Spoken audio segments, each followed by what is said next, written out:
এই ছবিটি দিয়েই একটা সময় তাওসান খান সবাইকে চমক দিয়ে দিয়েছিলেন এবং আলোড়ন সৃষ্টি করেছিলেন। তবে এই ছবির আলো খুব বেশি দিন টিকেনি। বলছি সঙ্গীত শিল্পী ও অভিনেতা তাওসান খানের কথা। জনপ্রিয় সঙ্গীত শিল্পী ও অভিনেতা তাওসান খানকে নিয়ে তার ভক্তদের আগ্রহের শেষ নেই। গত বছর শুরুতে মেকআপ আর্টিস্ট রোজা আহমেদকে বিয়ে করে আলোচনায় এসেছিলেন জনপ্রিয় সঙ্গীত শিল্পী ও অভিনেতা তাওসান খান। তবে বিয়ের কয়েক মাস না যেতেই তাদের দাম্পত্য জীবনে দূরত্ব তৈরি হয়।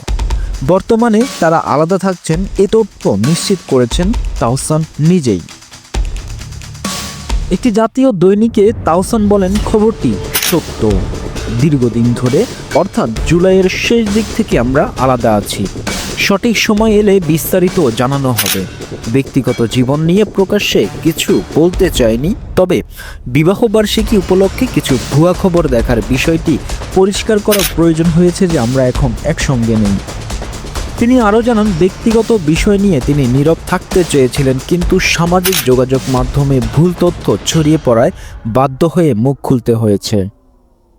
উল্লেখ্য, 2025 সালের 4 জানুয়ারি মাত্র 4 মাসের পরিচয়ের পর রোজা আহমেদকে বিয়ে করেন তাহসান খান। রোজা পেশায় একজন মেকআপ আর্টিস্ট। তিনি 1 দশকেরও বেশি সময় ধরে বাংলাদেশ ও যুক্তরাষ্ট্র ব্রাইডাল মেকআপের কাজ করছেন। পাশাপাশি নিউ ইয়র্কে তার একটি নিজস্ব মেকআপ প্রতিষ্ঠান রয়েছে। এর আগে 2006 সালে 3 আগস্ট অভিনেত্রী রাফিয়াত রশিদ মিথিলার সঙ্গে বিবাহ বন্ধনে আবদ্ধ হন তাওসান। দীর্ঘ 11 বছর সেই দাম্পত্য জীবনের ইতি ঘটে 2017 সালে। দ্বিতীয় সংসার নিয়েও অনিশ্চয়তার খবর সামনে আসায় তাওসানের ব্যক্তিগত জীবন আবারও আলোচনায় উঠে এসেছে শোবিজ অঙ্গনে।